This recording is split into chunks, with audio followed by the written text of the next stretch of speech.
AITA for not paying for a group dinner, even I could have easily done it. They decided that if they ordered the most expensive food, I would pay. A few days ago, my team traveled to my hometown for an away match.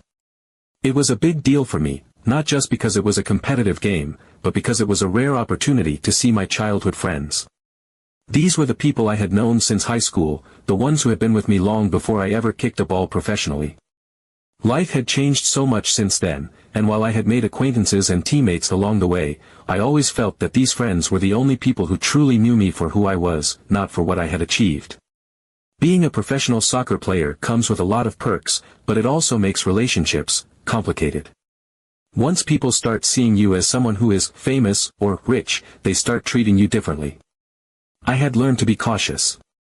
I had met too many people who only wanted something from me, an invitation, a favor, money. It's exhausting.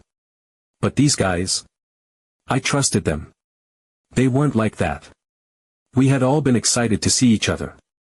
They had even gone ahead and booked a restaurant, making sure to get a private area so we could catch up in peace. It was a nice place, nothing overly extravagant, just a solid restaurant where a regular dinner could cost around €100 per person.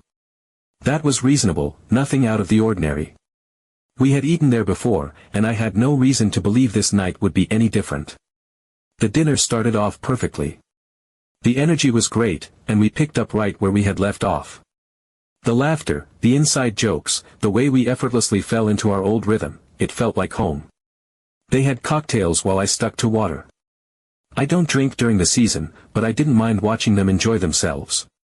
Everything was going well until it came time to order food. That was when I started noticing something strange. My friends weren't just ordering food, they were picking the most expensive items on the menu. At first, I brushed it off. Maybe they just wanted to treat themselves. It had been a while since we had done something like this, and I wanted them to enjoy the night. But then, they started ordering bottles of wine. Not just any wine, luxurious, premium bottles that I knew cost a fortune. One bottle alone was €400. My stomach twisted as realization set in. They expected me to pay for everything. I froze. I didn't know how to react. It was like I had been transported back to every moment in my career when someone tried to take advantage of me. Every time a so-called friend conveniently forgot their wallet, every time someone hinted that I should cover the bill just because I made more money, every time people expected me to fund their fun without even asking me first. I tried to push the thought away, to convince myself that it wasn't what it looked like. Maybe I was overreacting. Maybe they just wanted to make the night special. But the uneasy feeling wouldn't leave me. I kept thinking about the last time we had come to this restaurant, the night I had signed my contract with my current club. That night, I had invited everyone and covered the bill as a celebration. It had been my choice, my treat to my friends. Maybe they thought this dinner was going to be the same. Maybe they assumed I was going to pay. But that was the problem, they assumed. As the evening went on, my mood started shifting. I couldn't hide it. I wasn't laughing as much. I was quieter, distracted. They noticed. One of them asked if I was okay, and in that moment, I couldn't hold it in any longer. I told them that the way they had ordered made me feel extremely uncomfortable because I had never said I was going to pay for everything. That was when one of them, looking surprised, said, "Man, you should have told us in advance, we can't pay €1,000 each for a dinner." That hit me like a punch to the gut. I stared at him for a moment before responding, "You guys should have told me in advance. I thought we were here to spend time together, not to have an expensive dinner." Silence. I could see the shift in their faces. They started insisting that they would pay, that I didn't have to worry about it. And that was the moment that truly broke me. I could see it in their expressions, they hadn't meant to take advantage of me, but they had put me in a really difficult position. I could also see something else. They weren't just saying they would pay, they were struggling with the fact that they had to. The bill was going to come out to around €500 per person. That was a lot of money for them.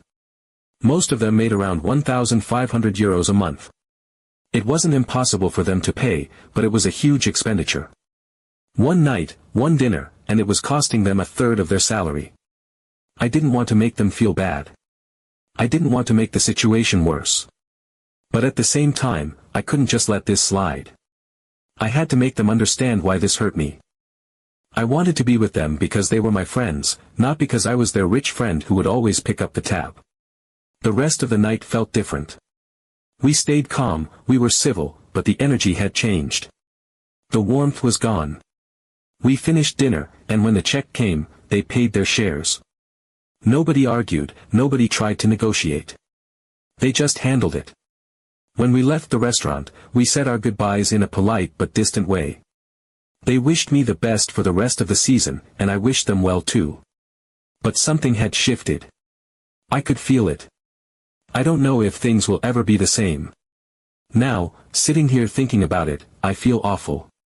I keep replaying the night in my head, wondering if I could have handled things differently. I could have just paid for everything, it wouldn't have been a big deal for me financially.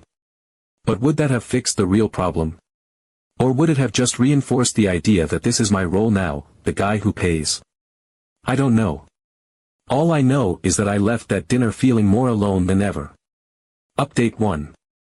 A few days after that evening, when I had already started to let go of the situation, I received a message from one of my friends, Jeff. I had been trying not to dwell on it too much. It had happened, it was uncomfortable, but I had told myself that real friendships could survive awkward moments. People make mistakes. We misread each other sometimes. I figured that we just need some time, and eventually, things would return to normal. But then there was Jeff's message. He wrote that the guys were still talking about that night, that they had all been discussing it amongst themselves. And then he wrote something that made my stomach drop. They believed I had done the wrong thing. They thought that if I had no intention of paying for the dinner, should have said so in advance. We didn't know you wouldn't pay. It was unfair to us, he wrote. And then, as if that wasn't enough, he added that some of them were now in a difficult situation because of the bill and that it would be fair if I at least partially compensated them for their expenses. I stared at the message, rereading it over and over, trying to make sense of it.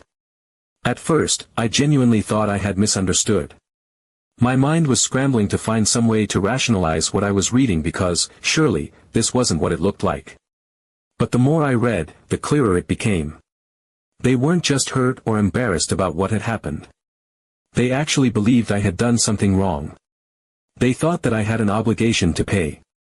They had made a choice, they had picked the most expensive dishes, ordered luxury wine, indulged themselves without a second thought, and now they were telling me it was my fault that they had to cover their own bill. Not only that, but they were now expecting me to fix it. My chest tightened as a wave of emotions hit me all at once. Anger, confusion, disappointment. It was like I had been punched in the gut, and I hadn't even seen it coming. I had spent days blaming myself, questioning whether I had been too harsh, feeling guilty that my friends had to pay so much money for a single dinner. But the whole time, they had been sitting around, talking behind my back, deciding amongst themselves that I was the one who had betrayed them. The worst part was, I had actually felt bad for them. I had seen their faces when they realized how much the bill was. I had watched them shift uncomfortably, pulling out their wallets, knowing it was a big expense. I had felt guilty for making them pay, even though I had done absolutely nothing to suggest that I was going to cover the entire dinner. I had even considered paying for it afterward, just to smooth things over. But this? This changed everything. I started thinking back to the night of the dinner, replaying everything in my head with this new perspective. Had they always assumed I was going to pay? Had they ever considered, even for a second, that this was unfair to me? That it was presumptuous? That I had a right to say no? Or was this always the plan? Because that was the part that really stung, not just that they expected it, but that they never even thought to ask. They never once turned to me and said, "Hey, is this okay with you?" They had just decided. And now that it hadn't gone the way they wanted, they were blaming me for it. I felt my jaw clench as I stared at my phone. It wasn't about the money. If one of them had texted me and said, "Hey, man, I'm in a tight spot, is there any chance you could help me out?" I probably would have done it without hesitation. But that wasn't what this was. This was a group of people who claimed to be my closest friends, sitting around together, agreeing that I owed them something. That it was unfair of me not to foot the bill for their choices. That was what hurt the most. I had spent years guarding myself against this exact thing. Against people who saw me as a paycheck rather than a person. I had convinced myself that my childhood friends were different, that they knew me well enough to understand why this kind of thing mattered. But in the end, they were saying the same thing so many others had implied before: you have money, so why wouldn't you pay? I didn't respond to Jeff's message right away. I needed time to process it. To decide if it was even worth replying. Because at that moment, one thought kept running through my mind, over and over, refusing to let go. If this is their true attitude towards me, then what was it? Friendship? Or something else entirely? Update 2. I ignored their messages. After reading Jeff's text, I knew there was nothing I could say that wouldn't make things worse. Every sentence of his message replayed in my head, over and over, like an itch I couldn't scratch. They weren't seeing the situation the way I did. It wasn't about the money for them, or even about the fact that I hadn't paid. It was about their belief that I should have, that I had somehow betrayed them by not stepping up. They didn't stop for a second to consider what it had felt like for me to sit at that table and watch them order extravagantly without even thinking to ask if I was okay with it. They didn't think about the weight of that assumption, about the countless times before when people had done the exact same thing to me. Instead, they had twisted it into a scenario where I was in the wrong. Where I had set them up for failure by not announcing in advance that I wasn't going to pick up the check, as if that was something that even needed to be said. As if it was my responsibility to preemptively clear up an assumption they had made on their own. I didn't respond. And after a few days, the messages stopped. The silence that followed was strange. I had grown up with these guys. We had spent years together, shaping each other's lives, sharing every moment that mattered. When I first left home to play professionally, we had promised each other that nothing would change, that I would always be one of them no matter where my career took me. But now there was nothing. No jokes in the group chat. No check-ins. No casual messages about some dumb memory we had all shared. Just a void where there used to be constant noise. I told myself that if this was how things were going to be, then fine. I had my answer. But that didn't mean it didn't hurt. I kept thinking about all the times I had been there for them. The times when I had covered nights out because they were short on cash. The times when I had sent them money, not because they asked for it, but because I knew they needed it. I thought about the times when I had gone out of my way to make sure that our friendship still felt like it always had, even though my life had changed so much. It was never about money for me. I never counted what I spent because I wanted to help when I could. Because I believed that friendship wasn't transactional. But now I was starting to wonder if they saw it differently. Then Jason messaged me. His tone was different from Jeff's. Softer. Less confrontational. He said they had been talking again and that they didn't want things to end like this. He admitted that the situation had gotten out of hand, that there had been misunderstandings on both sides. He said they wanted to meet, to talk things through, to put everything in its place. To move past it. Then he suggested another dinner. I hesitated. I stared at the message for a long time. A part of me wanted to leave it on read. To move on. To accept that maybe this was just the natural course of things, that friendships sometimes unravel when life pulls people in different directions.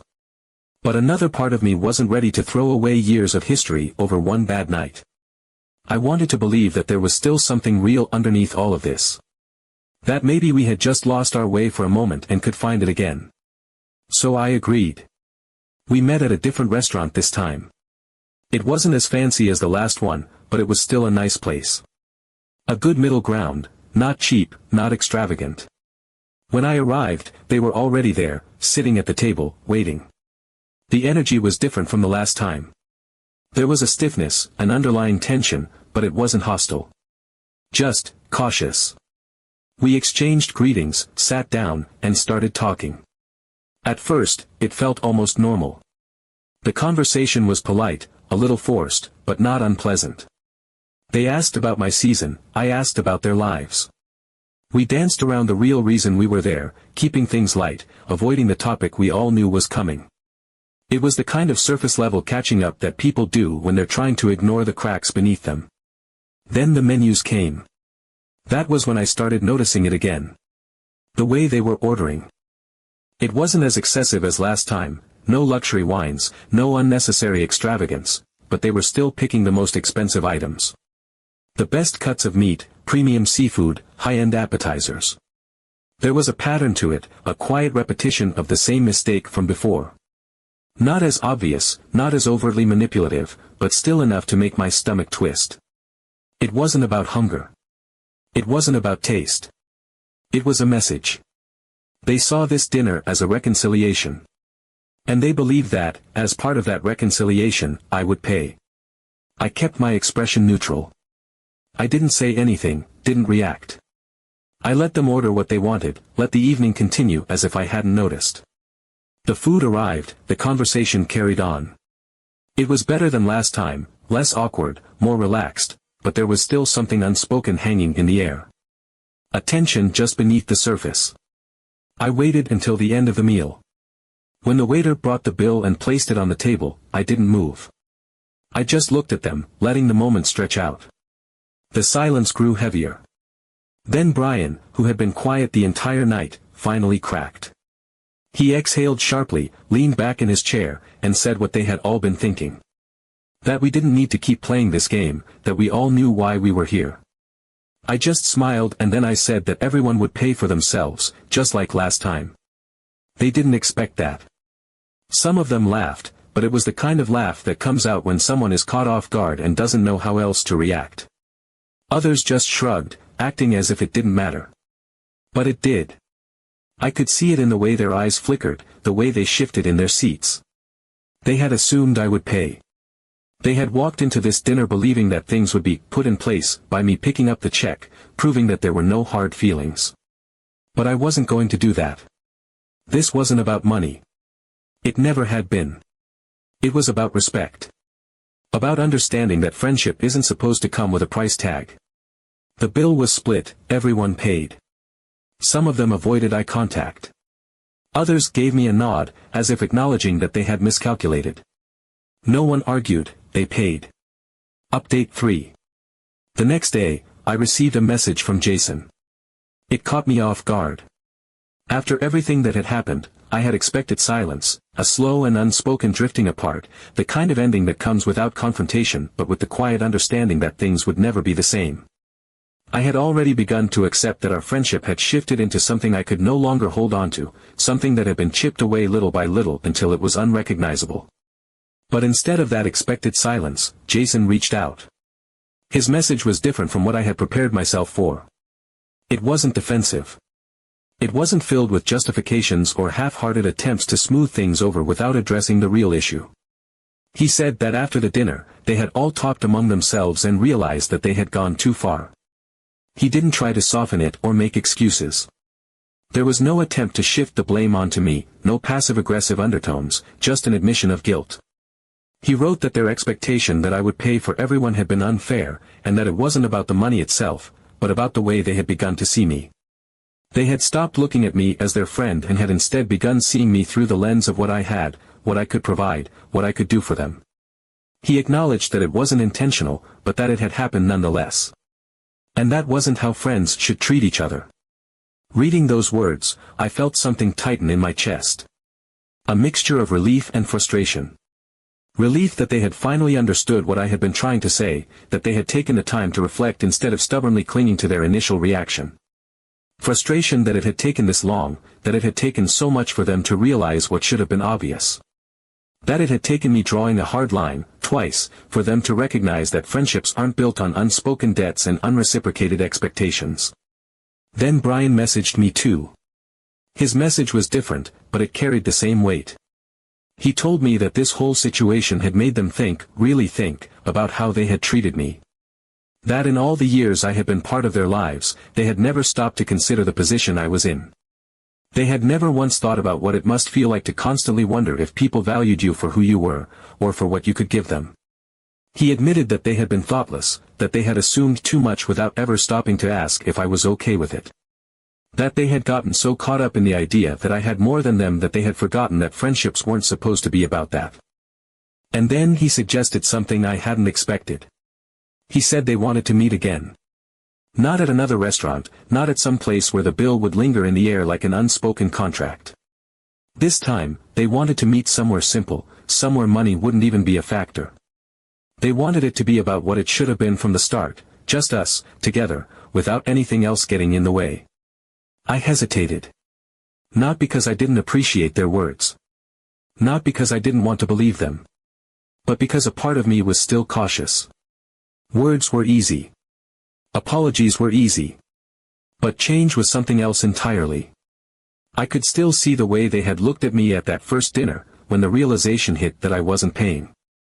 The way some of them had laughed nervously, others had shrugged, others had simply avoided my gaze. That reaction had been so deeply ingrained that I wasn't sure if a few conversations would be enough to erase it.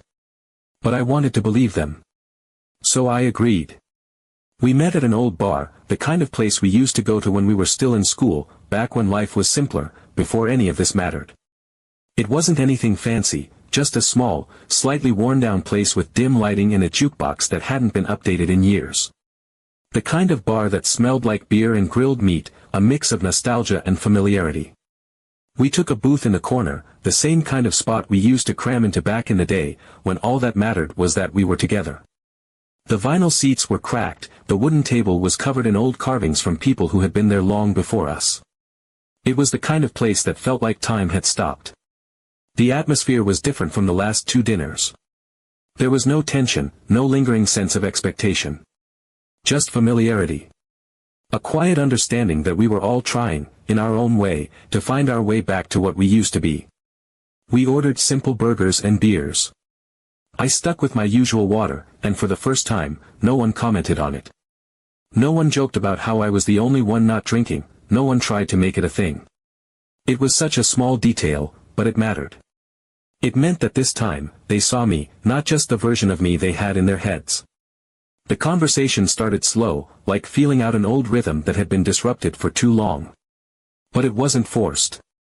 For the first time since this entire mess began, it felt real again. At some point, I knew that if we were actually going to move past this, if this was going to mean something, I had to be honest.